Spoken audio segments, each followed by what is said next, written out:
Good morning girls. आज जो आपकी वर्कशीट आई हुई है वर्कशीट नंबर 64 और इसमें आपके क्वेश्चंस आए हुए हैं। फर्स्ट क्वेश्चन आपका है भारतीय संविधान में शक्तियों का बंटवारा किस प्रकार किया गया है। तो भारतीय संविधान में अगर हम संघवाद को देखें कि संघवाद में शक्तियों का बंटवारा किस प्रकार से किया जाता है, क्योंकि संघवाद में क्या होता है, सरकार के लेवल बने हुए होते हैं। जैसे केंद्र सरकार है, केंद्र से फिर राज्य सरकार है और फिर स्थानीय सरकारें हैं। अब इन सरकारों को अलग अलग शक्तियां किस प्रकार से बांटी गई है, शक्तियों का बंटवारा करने के लिए सूचियां बनाई गई हैं 4। जैसे राज्य सूची है, संघ सूची है, समवर्ती सूची है और चौथी आपकी अवशिष्ट शक्तियां हैं। ठीक है, तो इसमें हम संघ सूची को पहले लेते हैं। संघ सूची में क्या है, 100 विषय आते हैं। इसके ऊपर सिर्फ केंद्र सरकार ही कानून बना सकती है। जैसे आपका रक्षा विषय है, विदेश नीतियां हैं या फिर संचार है, रेलवे है, ये सब किस में आते हैं, केंद्र सरकार के अधिकार क्षेत्र में आते हैं कि वो सूची बना सकते हैं। ऐसा क्यों है, क्योंकि ये ऐसे विषय हैं जो आपके पूरी कंट्री से, पूरे देश से रिलेटेड होते हैं, इसलिए केंद्र सरकार इन पे कानून बनाती है। फिर आपका आता है राज्य सरकार सूची। राज्य सूची में क्या होता है, राज्य सूची में ये होता है कि जिसपे ये विषय आते हैं 61 है ये, इसके ऊपर सिर्फ राज्य सरकार ही सूची बना सकती है। ये जैसे कि आपका कृषि है, स्वास्थ्य है, पुलिस व्यवस्था है, पूरी सार्वजनिक व्यवस्था है राज्य की, ये कौन देखता है, ये आपकी राज्य सरकार देखती है। इस पे कानून कौन बनाता है, राज्य सरकार बनाती है। फिर आपका आता है समवर्ती सूची। समवर्ती सूची में क्या है कि केंद्र सरकार और राज्य सरकार मिलकर के कानून बनाती है समवर्ती सूची में। और अगर टकराव की स्थिति आती है कि किसकी बात मानी जाएगी, तो हमेशा केंद्र सरकार की बात मानी जाती है, केंद्र सरकार का कानून माना जाता है। इसमें जो विषय आते हैं वो आपके गिनती में अगर देखें तो 57 है।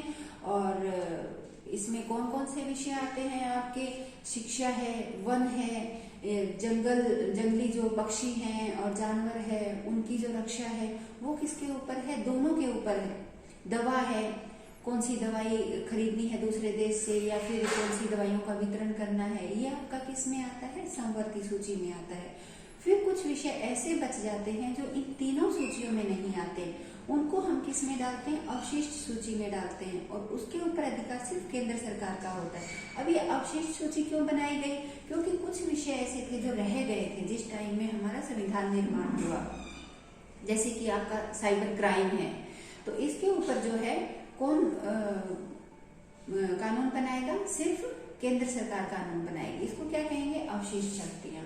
ठीक है, सेकंड क्वेश्चन देखते हैं आपका कि स्थानीय सरकार के महत्व का वर्णन करें। तो ये क्वेश्चन हमारा कल भी हमने इसके ऊपर डिस्कस किया था कि स्थानीय सरकार का महत्व क्या है। जो स्थानीय सरकारें होती है ना, जैसे गांव में ग्राम पंचायत है, शहर में नगर पालिका, नगर निगम, नगर परिषद है, इनका महत्व क्या है। तो इनका महत्व इसलिए है क्योंकि नीचे वाले जो सबसे नीचे वाला जो लेवल है उसको भी मुख्य धारा में लेकर के आना, उसकी भी सरकार में भागीदारी करवाना। इससे क्या होगा कि जो नीचे लेवल के जो सरकार है उनको बहुत अच्छे से पता होता है, उनके लीडर्स को बड़ा अच्छे से पता होता है कि उनका वो जहाँ पे रह रहे हैं वहाँ पे रिक्वायरमेंट्स क्या हैं, कौन सी नीतियां वहाँ पे काम करेगी, कौन सी पॉलिसी वहाँ पे स्टार्ट होनी चाहिए, तो वो बेहतर ढंग से काम कर सकते हैं, इसलिए ये किया गया है। और दूसरी बात ये है कि जब वो अच्छे से काम करेंगे तो ये जो एक प्रशासन है वो और बेहतर बनेगा और जो विकास है पूरे देश का वो पूरे देश का बराबर होगा। ये नहीं है कि ऊपर वाले लेवल का जो है विकास हो गया और नीचे वाले लेवल का विकास रुक गया। और जब सारे लोग उसमें हिस्सेदारी करेंगे अपनी सरकार में, तो एक तो तानाशाही खत्म होगी, क्योंकि जब सारे हिस्सा लेते हैं गवर्नमेंट के अंदर तो किसी एक पार्टी की या फिर एक लेवल की तानाशाही नहीं रहती। इससे क्या फायदा होता है, भ्रष्टाचार भी खत्म होता है। तो ये हमारा महत्व है स्थानीय सरकारों का। फिर आपका थर्ड क्वेश्चन है संघवाद से आप क्या समझते हैं, उदाहरण सहित स्पष्ट कीजिए। संघवाद से हम लोग, मैं आपको पहले भी बता चुकी हूँ, संघवाद से हमारा अभिप्राय ये है कि एक तो सरकार का जो है लेवल बना दिया जाता है, ठीक है, स्तर बना दिया जाता है। जैसे कि केंद्र सरकार होगी, राज्य सरकार होगी, स्थानीय 2 या 2 से अधिक इसमें लेवल होते हैं और उनमें शक्तियों का बंटवारा किया गया होता है। अगर हम उदाहरण देखें तो भारत हमारा इसका बहुत बड़ा उदाहरण है, क्योंकि हमारे यहाँ पे जो सरकार है उसका बंटवारा किया गया है केंद्र में केंद्र सरकार है, राज्यों में राज्य सरकार है और हमारे गांव में और शहर में स्थानीय सरकारें भी है। तो भारत इसका आप उदाहरण लिख सकते हैं। फिर आपका क्वेश्चन है, संविधान में संघ शब्द का उपयोग नहीं किया गया था, लेकिन भारतीय संघ संघों के सिद्धांत पर आधारित है, कथन स्पष्ट कीजिए। ठीक है, तो ये जो चीज है, संविधान में संघ का उपयोग नहीं किया गया। हमारा जब संविधान बना तो उसमें संघ शब्द उसके अंदर नहीं डाला गया है कि हमारा जो भारत है, अभी मैंने क्या बोला कि भारत इसका उदाहरण है। क्यों नहीं डाला गया? क्योंकि हमारे यहाँ पे जो संविधान में हमारे देश का जो सरकार का जो ढांचा है ना, उसमें दोनों गुण हैं, एकात्मकता का भी है और संघवाद का भी है। इसलिए हम एक को लेकर के नहीं चलते हैं कि सिर्फ उसको ये कह दें कि हाँ भारत जो है एक संघ है, या फिर हम ये कह दें कि यहाँ पे सिर्फ एकात्मकता की सरकार है, नहीं। इसलिए वो संविधान में नहीं डाला गया है। लेकिन फिर भी भारतीय संघों के सिद्धांत पर आधारित बिल्कुल है। हमने पढ़ा संघवाद में क्या होता है, सरकार लेवल में बटी हुई होती है, हमारे यहाँ पे बटी हुई है, केंद्र है, राज्य सरकार है, उसके बाद में स्थानीय सरकारें हैं, और साथ में संघ में क्या होता है, शक्तियों का बंटवारा किया गया होता है। तो हमारे यहाँ पे क्षैतिज बंटवारा भी है, लंबवत बंटवारा भी है। क्षैतिज में हमारा कार्यपालिका, न्यायपालिका, विधायिका आ जाती हैं और हमारा कोर्ट आ जाता है। लंबवत में अगर हम लोग देखें तो ठीक है, केंद्र सरकार, फिर राज्य सरकार, फिर स्थानीय सरकार। सूचियां बनाई गई है, समवर्ती सूची, राज्य सूची, संघ सूची, अवशिष्ट सूचियां, है ना। तो ये शक्तियों का बंटवारा किया गया। इसलिए हम ये कह सकते हैं कि भारत में संघ के गुण तो हैं, लेकिन संविधान में ऐसा नहीं लिखा गया है कि भारत एक संघ है। फिर आपका है 1990 से पहले और बाद में केंद्र राज्य संबंधों का विश्लेषण कीजिए। अब अगर हम 1990 से पहले चले तो 1947 से लेकर के चलेंगे, 1947 से लेके चलेंगे। 1947 से लेकर के हम इसको बांटेंगे 1947 से 1970 तक, 1970 से लेके 1990 तक। 1947 से 1990 तक हम 1970 तक हम देखते हैं कि सिर्फ कांग्रेस की सरकार थी, केंद्र में भी और राज्यों में भी। तो उसमें भी एक तालमेल बना हुआ था। जब केंद्र में और राज्य में एक जैसी सरकार होती है तो तालमेल ज्यादा अच्छा रहता है। फिर उसके बाद में 1970 से लेके 1990 तक जो है क्या होता है कि केंद्र में जो है कांग्रेस सरकार रही, लेकिन राज्यों में गठबंधन सरकारें भी आने लग गई, या अलग से बीजेपी भी आ गई, और भी बहुत सी सरकारों ने अपना अलग अलग सरकारें आ गई कांग्रेस को छोड़ करके। तो उसमें जो है तालमेल थोड़ा सा कम हो गया। ठीक है, नीतियां उनकी पॉलिसीज अलग अलग हो गई, टकराव होने लगा पॉलिसीज में। फिर उसके बाद में जब हम लोग देखते हैं कि केंद्र में भी 1970 के बाद क्या होता है, केंद्र में भी गठबंधन सरकारें आ गई और राज्य में भी गठबंधन सरकारें थी।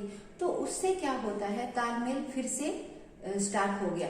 जैसे कि अभी भी गठबंधन सरकारें हैं। आज जो हम देखते हैं केंद्र में एनडीए की सरकार है, इसमें बीजेपी के अलावा 23 पार्टीज और मिली हुई है, तभी तो इसको एनडीए बोला जाता है। ऐसे कांग्रेस के साथ में दूसरे दल मिले हुए हैं, उसको हम यूपीए बोलते हैं। तो अब जो टाइम चल रहा है गठबंधन सरकारों का चल रहा है, और ये भी तालमेल के साथ चल रहा है। जैसे कि गठबंधन की सरकार केंद्र में है, गठबंधन की सरकार राज्यों में होती है। अभी आपके बिहार चुनाव हुए, उसमें भी गठबंधन की सरकार बनी, हरियाणा में चुनाव हुए, उसमें भी गठबंधन की सरकार बनी। उससे अभी भी क्या हो रहा है कि तालमेल एक अच्छा बन करके चल रहा है। फिर आपका है 1992 में संवैधानिक संशोधनों की व्याख्या कीजिए जिनके द्वारा भारत में स्थानीय सरकारों की स्थापना हुई। क्या है कि पहले से ये बोल दिया गया था कि स्थानीय सरकारें जो है वो बनेंगी, ग्राम पंचायत चुनाव होंगे। जैसे राजस्थान जो है, राजस्थान में सबसे पहले शायद नागौर में सबसे पहले ग्राम पंचायत बनी थी। ठीक है, लेकिन फिर ये राज्यों पे छोड़ा हुआ था कि कई राज्यों में या कुछ गांवों में पंचायत बन जाती थी, कहीं नहीं बनती थी। लेकिन 1992 में उसको संवैधानिक रूप दे दिया गया। उसको ये कर दिया गया कि आपकी चुनाव होना ही है, हर राज्य जो है वो पंचायत का चुनाव करवाएगा ही करवाएगा। 1992 में इसको क्या कर दिया गया, कंपलसरी कर दिया गया, संवैधानिक रूप दे दिया गया। उसके बाद क्या, राज्य चुनाव आयोग का गठन कर दिया गया, जो स्थानीय प्रशासन का क्या करवाएगा, चुनाव करवाएगा, पंचायत का या नगर पालिका का चुनाव करवाएगा। और साथ में अनुसूचित जातियां, अनुसूचित जनजातियां और पिछड़ी जातियों के लिए भी आरक्षण की व्यवस्था कर दी गई। इवन महिलाओं के लिए भी 33% आरक्षण दे दिया गया कि 33% जो है वो उसमें महिला होगी, ग्राम पंचायत में भी और नगर पालिका में भी। तो ये जो है वो संवैधानिक रूप दिया गया। फिर 7वां है आपका क्वेश्चन, भाषा नीति की चुनौती का सामना भारत में किस प्रकार किया गया। ये जब हमारा देश आजाद हुआ 1947 में, ये हमारे लिए एक बहुत बड़ी बात थी कि हम किस भाषा को राजभाषा का नाम दें, क्योंकि हमारे भारत में इतनी सारी अनेकताएं हैं, इतनी सारी भाषाएं बोली जाती है कि उस टाइम में सिर्फ एक भाषा को हम ये नहीं कह सकते थे कि इस भाषा में काम होगा। लेकिन क्योंकि यहाँ पे अंग्रेज थे, वो अलग अलग जगहों पे रहे, तो मोस्टली राज्यों में अंग्रेजी भी बहुत बोली जाती थी। तो ये बोला गया कि 15 साल तक जो है वो अंग्रेजी भाषा में काम किया जाएगा, और जब तक हिंदी का पूर्ण विकास नहीं हो जाता है, जब हिंदी का पूर्ण विकास हो जाएगा तब उसको राष्ट्रभाषा का दर्जा दे दिया जाएगा। लेकिन उस टाइम में अलग अलग भाषाएं थी, तो अब हमारे देश में 22 भाषाएं जो हैं वो उनको संवैधानिक रूप दे दिया गया है, संवैधानिक दर्जा दिया गया है। अभी तक हमारे पास में कोई राजभाषा नहीं है, अभी भी हमारे यहाँ पे हिंदी और इंग्लिश दोनों चल रही हैं। और इंग्लिश तब तक आगे के लिए बढ़ा दी जाती है, स्टार्टिंग में 15 साल के लिए थी, तब तक आगे के लिए बढ़ा दी जाती है कि जब तक पूर्ण विकास नहीं हो जाता है हिंदी का पूरे देश में, जब तक एक भाषा का विकास नहीं हो जाता है, तब तक हम राजकीय जो काम है वो दोनों में करेंगे। फिर हमारे क्या आया, त्रिभाषीय जो फॉर्मूला है वो भी आया कि 3 भाषाएं पढ़ाई जाएंगी, 3 भाषाओं में पढ़ाया जाएगा, अंग्रेजी में, हिंदी में और जो स्थानीय भाषा होती है उसमें, ताकि कोई भी ऐसी जगह ना हो कि कोई भी बच्चा जो है वो पढ़ाई से जो है वो वंचित ना रहे। इसलिए त्रिभाषा का जो है फॉर्मूला अपनाया गया था।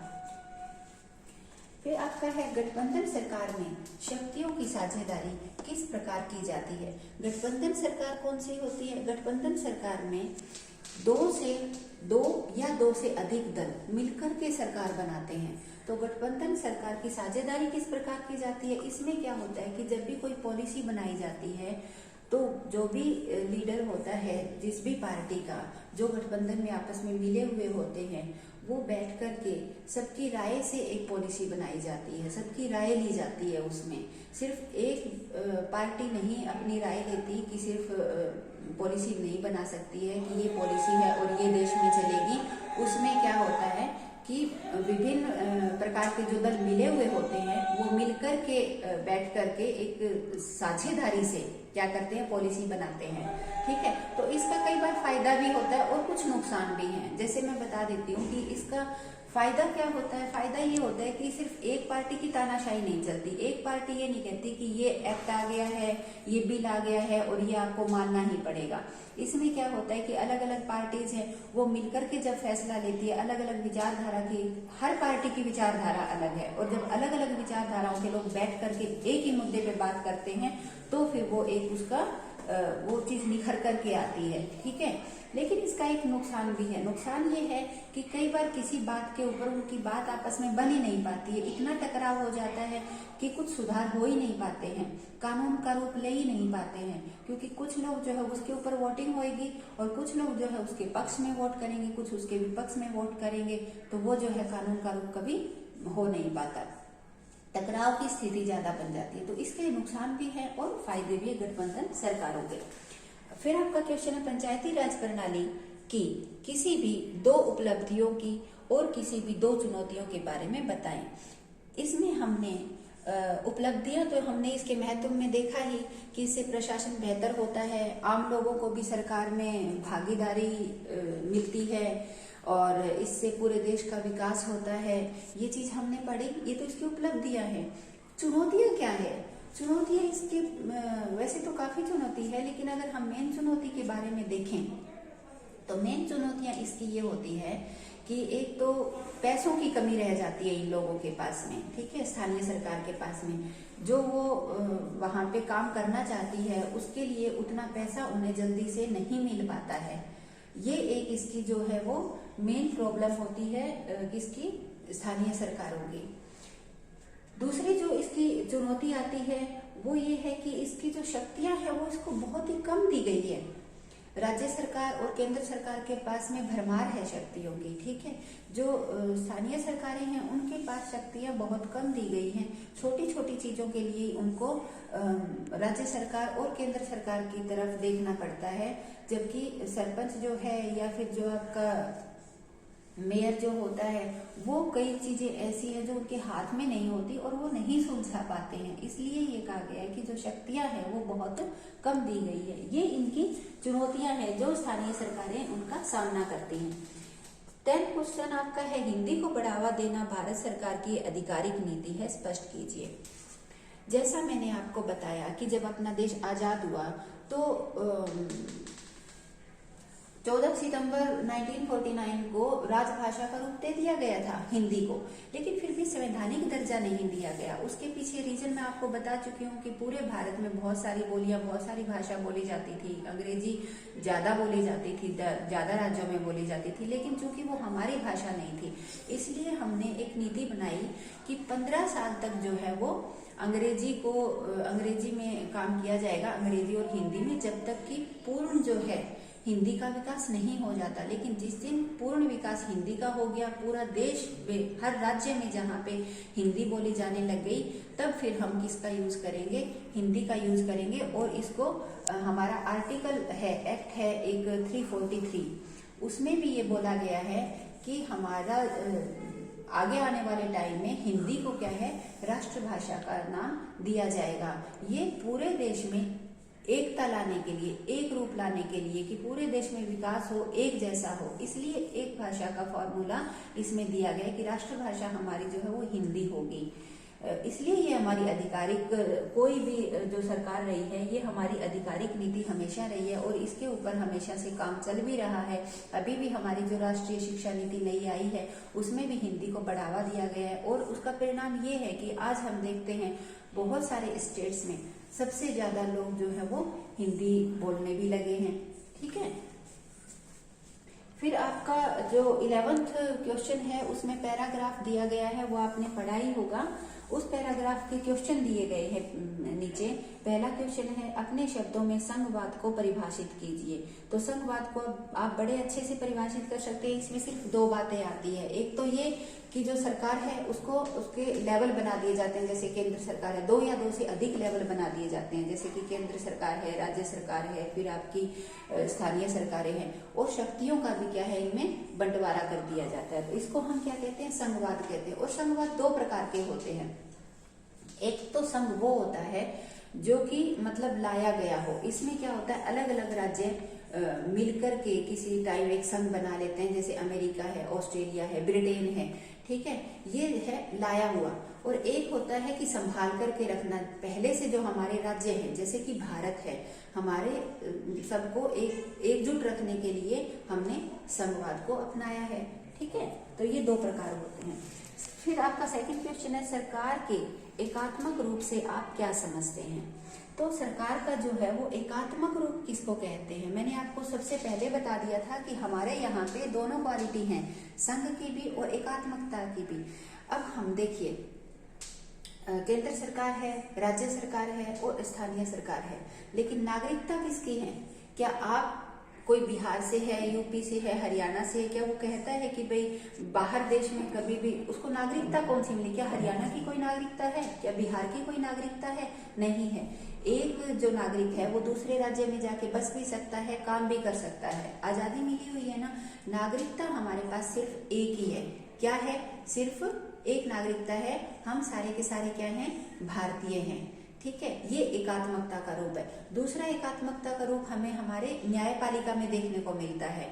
जब एक किसी भी राज्य का अगर हाई कोर्ट, जिले में जो कोर्ट है, अगर वो आपको न्याय नहीं देती है तो हाई कोर्ट में जा सकते हैं। हाई कोर्ट भी अगर आपको न्याय नहीं देती है तो फिर हम सुप्रीम कोर्ट में जा सकते हैं। सुप्रीम कोर्ट का जो नियम है वो कहाँ पे, पूरे के पूरे देश में लागू होता है, ठीक है। तो इसमें भी क्या झलकती है, एकात्मकता झलकती है। तो ऐसी बहुत सारी चीजें हैं जिसमें हमारे देश में अनेकताएं होते हुए भी, संघवाद होते हुए भी क्या है, एकात्मकता है। फिर है, भारतीय संघीय सरकार का कौन सा रूप है। भारतीय संघीय सरकार का कौन सा रूप है? तो भारतीय संघीय सरकार का इकट्ठा रखने वाला रूप है, एक साथ रखना, संजोए रखना। भारत के जितने भी राज्य हैं सबको एक साथ रखना। मैंने कहा ना संघवाद के दो रूप होते हैं, एक तो लाया जाना और एक जो पहले से है उसको संभाल करके रखना। तो जो सेकंड वाला है वो भारत का संघीय रूप है। आपका लास्ट क्वेश्चन है, ऊपर दिए गए अनुच्छेद का एक संक्षिप्त विवरण अपने शब्दों में लिखिए। तो इसमें दो ही चीजें आपकी बताई गई है, संघवाद और एकात्मकता। और हमारे भारत में ये दोनों चीजें मिलती है। संघवाद क्या है? सरकार का लेवल में बंटवारा कर देना, जैसे 2 या 2 से अधिक उसके लेवल बना देना। हमारे यहाँ पे तीनों लेवल हैं, केंद्र सरकार है, राज्य सरकार है, फिर स्थानीय सरकारें हैं। और उनकी शक्तियों का बंटवारा कर देना। और हमारे यहाँ पे भी शक्तियों का बंटवारा किया गया है, राज्य सूची, केंद्र सूची और समवर्ती सूची और अवशिष्ट सूचियों के रूप में। फिर आपका है एकात्मकता। तो एकात्मकता के गुण भी हमारे यहाँ पे देखने को मिलते हैं, क्योंकि हमें जो नागरिकता मिली हुई है वो हमारी सिर्फ एक ही नागरिकता है, भारतीय नागरिकता, ठीक है। और सबसे ऊपर संविधान को माना गया है, संविधान से ऊपर हमारे किसी को भी माना नहीं गया है।